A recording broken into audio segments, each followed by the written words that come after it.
नमस्कार बंधुरा मिठाई फूड क्रिएशने आपनादेर सबाइके स्वागत।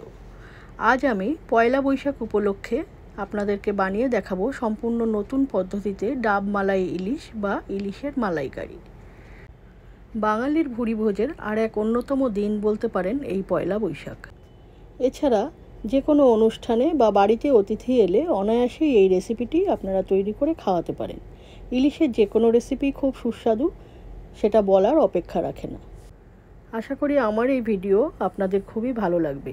তাহলে রান্নাটি দেখে নেওয়া যাক আমি কিভাবে তৈরি করছি। এখানে আমি একটা বড় সাইজের ইলিশ মাছ নিয়েছি, সেখান থেকে আমার 6 পিসের মতো মাছ হয়েছে আর লেজ আর মাথা হয়েছে। দেখুন মাছগুলোর সাইজটা ঠিক এইরকম। এইভাবে আমি গাদা পেটি একসাথে করে কেটে নিয়েছি। এখানে আমি পরিমাণ মতন প্রথমে দিয়ে দিচ্ছি নুন, দিয়ে দিচ্ছি হলুদ গুঁড়ো। হলুদ আর নুন দিয়ে আমি এখানে ভালো করে মাছটা এপিট ওপিট দুপিঠই খুব ভালো করে মাখিয়ে নিচ্ছি। দুপিঠ খুব ভালো করে মাছটা আমার মাখানো হয়ে গেছে।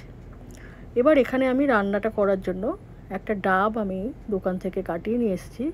দেখুন ডাবের উপর অংশটা ঠিক এইভাবে কাটা হয়েছে আর নিচটাও বসানোর জন্য এরকমভাবে কেটে নেওয়া হয়েছে। দোকানে গিয়ে আপনারা যদি বলেন যে ডাব ইলিশের জন্য ডাব দিতে, তাহলে ওরা এইভাবে দুপাশটাই কেটে এরম তৈরি করে দেবে। যাই হোক, আমি একটা চামচের সাহায্যে মালাইটাকে খুব সযত্নে বের করে নিলাম একটা বাটিতে। সমস্ত মালাইটা আমি তুলে নিয়েছি একটা বাটির মধ্যে। এখন আমি একটা মশলা করে নেব। দিয়ে দিচ্ছি 2 চামচের মতন সাদা সর্ষে, 2 চামচের মতন কালো সর্ষে, দিয়ে দিচ্ছি 2 চামচের মতন পোস্ত, আর দিয়ে দিচ্ছি 1 বাটি কাঁচা লঙ্কা। এখানে ঝালটা আপনারা আপনাদের কম বেশি করে নেবেন। আর দিয়ে দিলাম এখানে ডাবের জলের ছোট 1 বাটি জল আর কিছুটা নারকেল। আর এখানে আমি দিয়ে দিচ্ছি 4টের মতন কাজু বাদাম, আর দিয়ে দিচ্ছি এখানে 2 চামচের মতন টক দই। এটা দিয়ে আমি এখানে খুব ভালো একটা মসৃণ পেস্ট তৈরি করে নেব। দেখুন পেস্টটা আমার ঠিক এরকম তৈরি হয়েছে। এবার আমি এখানে যে মালাইটা তুলেছিলাম সেটা আমি একটা মিক্সার গ্রাইন্ডার নিয়ে নিয়েছি এবং মালাইটা আমি সম্পূর্ণ মিক্সার গ্রাইন্ডারে দিয়ে একটা পেস্ট তৈরি করে নিয়েছি জল ছাড়া। দেখুন প্রথমে এরকম তৈরি হয়েছে। এবার আমি পেস্টটাকে আরেকটু ফাইন করে তৈরি করার জন্য দিয়ে দিচ্ছি আমুলের দুধ। মালাইয়ের সাথে দুধ দিয়ে আমি একটা স্মুথ পেস্ট তৈরি করে নিয়েছি এখানে। দেখুন পেস্টটা আমার ঠিক এরকম তৈরি হয়েছে। এবার এখানে যে মাছগুলোকে আমি নুন হলুদ মাখিয়ে রেখেছিলাম একটা কড়াই নিয়েছি, তাতে আমি সর্ষের তেল দিয়েছি। সর্ষের তেলে আমি মাছগুলোকে এক এক করে 3 পিস মাছ ছেড়ে দিয়েছি। মাছগুলোকে আমি খুব হালকা করে ভেজে এপিট ওপিট ভেজে আমি একটা প্লেটে তুলে দিচ্ছি। রান্নাটা এখানে সর্ষের তেলেই করতে হবে, অন্য কোনো তেলে করলে টেস্ট হবে না। যাই হোক, সমস্ত মাছগুলোকে আমি পরের ব্যাচের মাছগুলোকেও একইভাবে ভেজে আমি একটা প্লেটে তুলে নিয়েছি। এবারে মাছ ভাজা তেলে আমি এখানে দিয়ে দিচ্ছি একটা শুকনো লঙ্কা আর দিয়ে দিচ্ছি একটু কালো জিরে, 1/2 চামচের মতো। কালো জিরে আর শুকনো লঙ্কাটা দিয়ে আমি এখানে সর্ষে আর পোস্তর পেস্টটা এই তেলের মধ্যে দিয়ে দিলাম। তেলটা আপনারা আপনাদের প্রয়োজন মতন কম বেশি করবেন মাছ হিসেবে।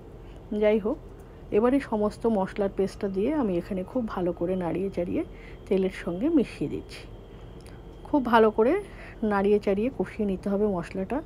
এই পর্যায়ে আমি এখানে দিয়ে দিচ্ছি পরিমাণ মতন নুন, পরিমাণ মতন হলুদ গুঁড়ো। নুন আর হলুদ দিয়েও আমি ঠিক একইভাবে আবার মশলাটাকে ভালো করে মিশিয়ে দিচ্ছি। আবারও আমি কিছুক্ষণ কষিয়েছি। বেশ কিছুক্ষণ কষানোর পরে তেলটা যখন উপরে এসছে তখন আমি মালাইয়ের পেস্টটা এই মশলার মধ্যে দিয়ে দিলাম। মশলার মধ্যে খুব ভালো করে মালাইয়ের পেস্টটা দিয়ে আর একটু জল দিয়ে সামান্য খুব ভালো করে মিশিয়ে দিচ্ছি। খুব ভালো করে এখানে মশলাটা কষাতে হবে। বেশ কিছুক্ষণ কষে গেলে এবার আমি এখানে দিয়ে দিচ্ছি প্রয়োজন মতন জল। একটু গরম জল এখানে আমি দিয়েছি। গরম জল ইউজ করলেই এখানে রান্নাটা খেতেও ভালো হবে। যাই হোক, এবারে এখানে কিছুক্ষণ ফোটানোর পরে আমি এখানে এক এক করে সমস্ত ভাজা মাছের পিসগুলোকে দিয়ে দিলাম। সমস্ত ভাজা মাছের পিসগুলো আমি এখানে ঝোলের সাথে মিশিয়ে দিলাম। বেশ কিছুক্ষণ আমি 2 মিনিটের মতো রেখেছি। এবার রান্নাটি আমার প্রায় তৈরির দিকে। এবারে আমি শেষে এখানে দিয়ে দিলাম হাফ বাটির মতন কাঁচা সর্ষের তেল। কাঁচা সর্ষের তেল দিলে এখানে রান্নার স্বাদটা দ্বিগুণ হয়ে যাবে। যাই হোক, এবার আমি আপনাদের প্লেটিং করে দেখাচ্ছি। যে ডাবের খোলাটি আমি নিয়েছিলাম তার ভেতরে ফিল করার জন্য আমি এখানে ভাত যে তৈরি করেছিলাম সেটা আমি প্রথমে দিয়ে দিচ্ছি। বেশ কিছুটা পরিমাণ দেওয়ার পরে এবারে ইলিশ মাছের পিসগুলো আমি এই ডাবের উপরে সাজিয়ে দিচ্ছি। দেখুন, এইভাবে আমি তৈরি করেছি। আশা করি আপনাদের রান্নাটি খুব ভালো লেগেছে। আর এইভাবে একবার তৈরি করে নববর্ষে খেয়ে দেখুন, আশা করি খুব ভালো লাগবে। আর ভালো লাগলে আমার চ্যানেলটিকে লাইক, শেয়ার এবং সাবস্ক্রাইব করবেন। তাহলে আজ এই পর্যন্ত। আবার পরের কোনো ভিডিওতে আপনাদের সঙ্গে দেখা হবে। নমস্কার।